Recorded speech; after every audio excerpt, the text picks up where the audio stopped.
Birleşken Devletler Teşkilatı organ toruning 14 iyundagi xabarida bildirilishicha, Birleşken Devletler Teşkilatıning 12 kishilik huquq mutaxassisi Xitoyning Falun Gong murtlari, Uyg'urlar, Tibetlar, musulmonlar va xristianlarga qaratilgan ichki a'zo o'g'irlash to'g'risidagi xabarlardan intayin hayron qolganligini bildirgan.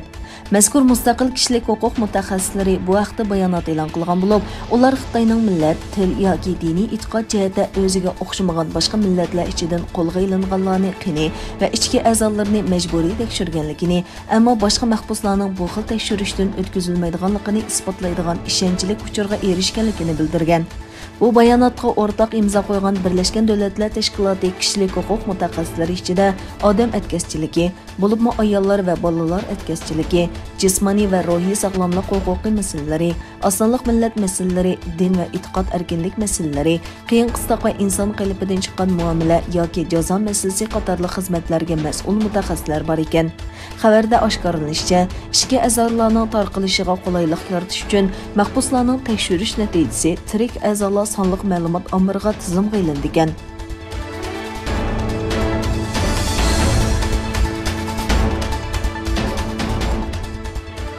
خوڭكوڭدagi o'qituvchi gazitlardan biri bo'lgan Olma gazeti 500 saqchining hujumiga uchirgan.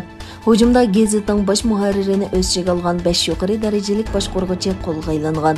Egilanishicha, Xoңكوڭda turmada yetayotgan Jemilayning idorchiligidagi Xitoy hukumatiga qarshi turganligi bilan tonilgan Olma kundalik gazeti 500 saqchining hujumiga uchirgan. Saqchilar yana muxbirlarning kompyuteri va ba'zi yozma hujjatlarni musodir qilgan. Hujumdan keyin Olma kundalik gazetiga qarashli shirkatlardan Olma kundalik besish cheklash shirkati va AD internet cheklash shirkatining mol-mulklari to'g'ritilgan bo'lib, qiymati 2 million 300 ming dollar ekan.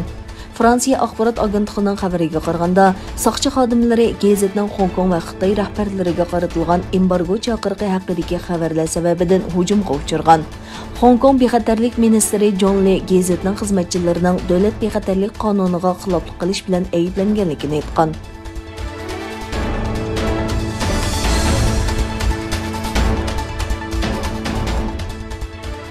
Xitoy 5-oyda o'zak ishlab chiqarish miqdorini bulturqiga selishtirganda 38% oshirish orqali rekord yaratgan bo'lib, Xi Jinping yuqori darajalik rahbarlarni tayinlab, o'zak urushiga tayyorlik qilmoqda ekan. Egilanishicha, Xitoy 5-oyda 30 milliardga yaqin o'zak ishlab chiqargan bo'lib, ishlab chiqarish miqdori bulturqiga o'xshash mezgildagiga selishtirganda 38% oshgan. Xitoy yil beshidan boshlab jami 140 milliard o'zak ishlab chiqargan bo'lib, davlatning yerlik yerim o'tkazgich kasbini qo'llab, Amerikaning texnikasiga tayinishni azaytishni planlagan. Xitoy prezidenti Xi Jinping texnikada o'z-o'ziga tayinishni kafolatlik qilish hamda Amerikaning jazosini yengiltish uchun muavin bosh ministr Liu Xini tayinlagan. Liu 3-avlod o'zak ishlab chiqarish uchun taraqqiyot va miqdor xizmatini ustiga elish bilan birga bu texnikani qo'lga keltirish uchun kerakli siyosiy va iqtisodiy yordamni shakllantirish uchun tirishadigan.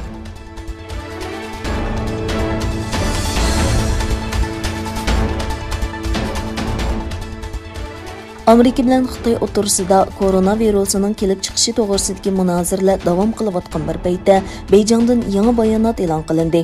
Xitoyning yuqori darajalik yuqumli kasalliklari mutaxassisi virusning kelib chiqishi to'g'risidagi keyingi bosqichlik tadqiqotning Amerikada elib berilishi kerakligini aytdi. Xitoy kasalliklarning oldin olish va kontrol qilish markazidagi tarqalishchan kasalliklar doktori Zhang Guang yer shari vaqti gazetiga diqqatni Amerikaga yuzlantirish kerak dedi. Zhang Guang mundaq dedi: Amerikada bor bo'lgan barliq biologiyalik qurollarga munosabatlik masalalar astoydil tekshirilishi kerak.